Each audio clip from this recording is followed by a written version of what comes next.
존경하고 사랑하는 우리 구독자 여러분 반갑습니다. 여러분의 멘탈 전도사 천만전자입니다. 이제 점심시간이 이제 다가오는데 여러분들에게 또 아주 흥미로운 이야기를 하나 들려드릴게요. 일단은 휴일인데 편히 쉬시하는데 여러분들 어떻게 하는지 모르겠어요. 지금도 아직까지도 침대에서 뒹굴뒹굴 하시는 분들이 꽤 있을 거라 봅니다. 날씨가 너무 좋아가지고 밖에 나가시면 좋을 것 같아요. 햇볕도 좀 약간 쐬주면서 해야지 사람이 좀 약간 활기찰 것 같습니다. 일단은 새벽에 잠시 보고 잠깐 쉬다가 또 영상을 또 남기게 되네요. 하여튼 여러분들 재미있는 하루 보내세요. 내가 종종 글을 올립니다. 올리면 여러분들 그 좋은 글들 항상 읽다 보면은 엔돌핀이 마구 솟아날 거예요. 엔돌핀. 하여튼 여러분들 기분 좋게 하루를 또 시작했으면 좋겠고, 이번 시간에는 이 사진에 나와 있는 분인데 이 존리 아저씨가 이런 소리를 하셨어요. 또 한국 반드시 세계 최고 투자시장 된다. 왜 갑자기 뜬금없이 왜 이런 이야기를 하셨을까? 한국은 지금 코스피를 맨날 박스피인데 이런 이야기를 한 이유가 있을 겁니다. 박스피 우리 한국. 왜 존리 대표는 왜 한국이 앞으로 세계 최고의 투자시장이 될 것이라고 장담을 했을까요?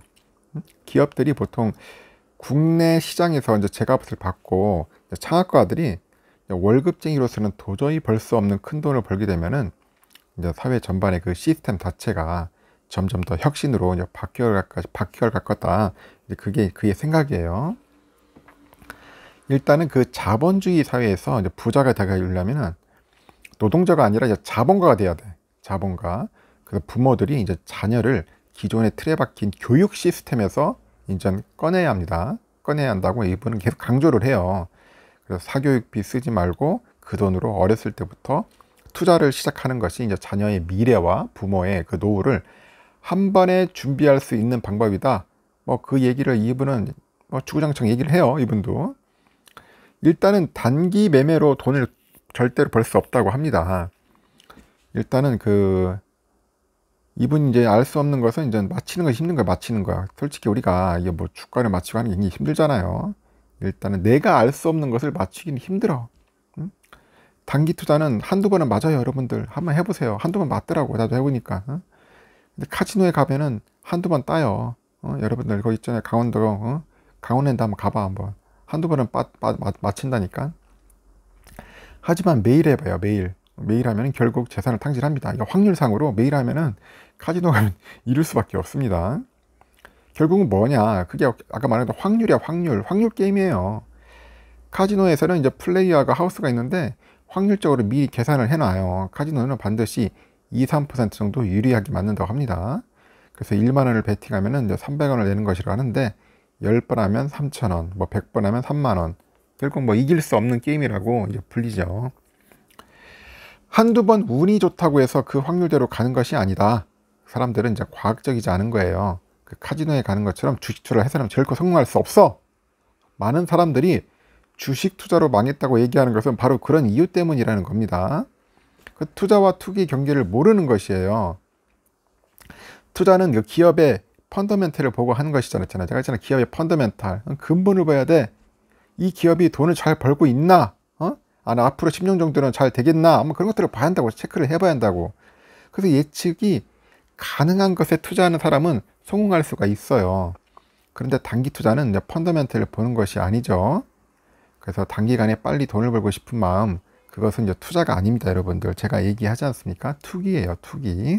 단기 투자하는 사람은 이제 투기를 하는 것이라고 보시면은 과언이 아닐 정도입니다. 일단은 그럼 10년 뒤, 20년 뒤, 내가 투자한 기업이 망한다면 어떻게 할까요?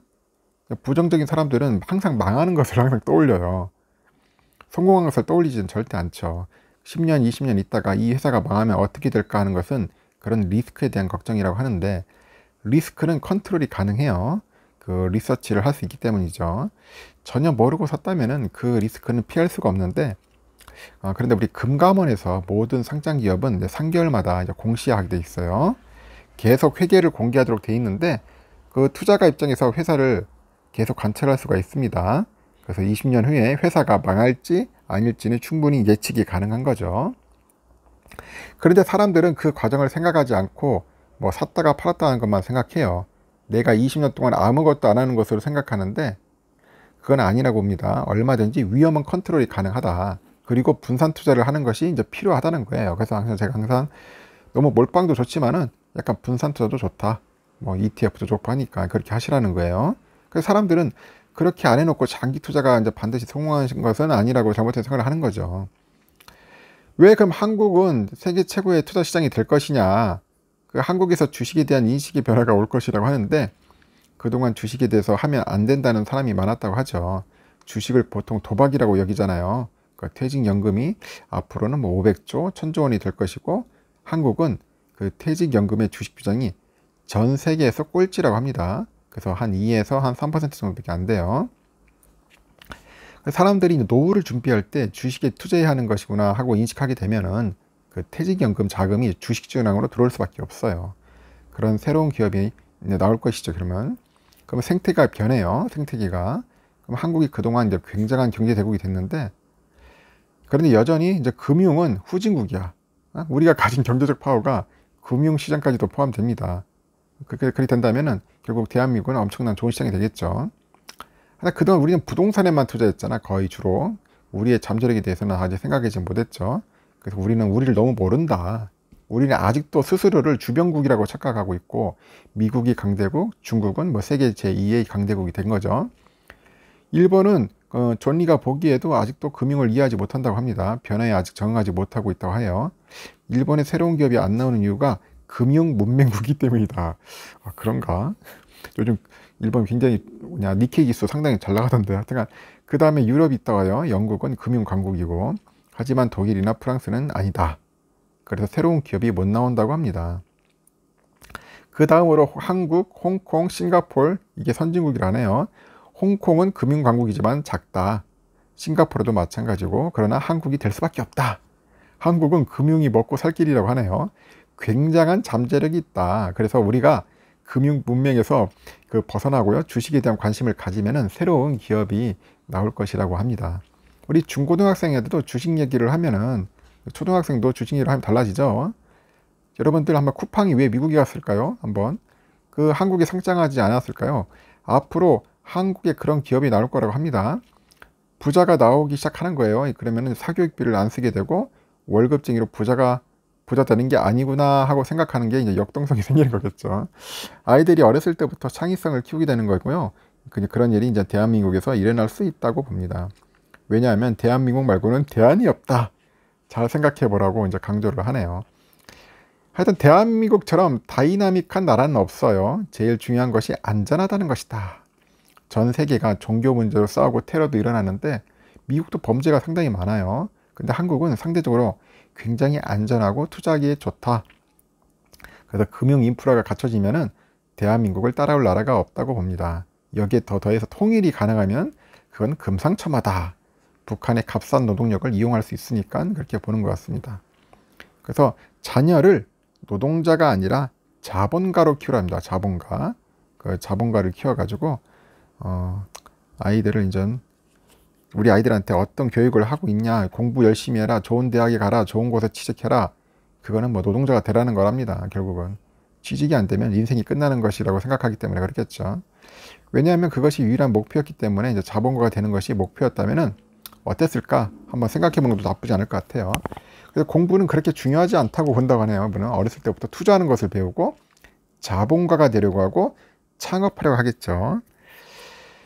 아이들에 관련된 좋은 이야기들도 많이 하는 것 같습니다. 이분처럼 한국 기업이 아니라 대한민국이 반드시 세계 최고 투자 시장이 된다고 하는 이렇게 논리를 이렇게 설명을 하네요. 저도 그렇게 됐으면 좋겠어요. 솔직히 대한민국이 금융 강국이 되었으면 하는 바람입니다. 하지만은 참 힘들어요. 아직까지 바뀌어야 할 부분도 있고 혁신돼야 할 부분도 있고 아예 다 뜯어 고쳐야 할 부분도 있습니다. 근데 우리 존리 대표는 그래도 긍정적으로 이제 보는 것 같습니다. 저도 뭐 긍정적으로 보려고 이렇게 최대한 시선을 이제 바라보고 있는데 하여튼 존리 대표가 무조건 옳다고 하는 건 아니지만은 이분의 좋은 점을 우리가 받아들여 가지고 우리가 잘 적하면 돼요. 적용하면 되는 겁니다. 투자할 때도 그렇고 특히 우리 뭐 단기 투자하시는 분들, 단타 치시는 분들은 항상 유념했으면 좋겠습니다. 한두 번은 맞출 수 있지만은 영원히 맞출 수는 없다는 거 잘 참고하시고 오늘 하루도 여러분들 즐겁고 유쾌하고 행복했으면 좋겠어요.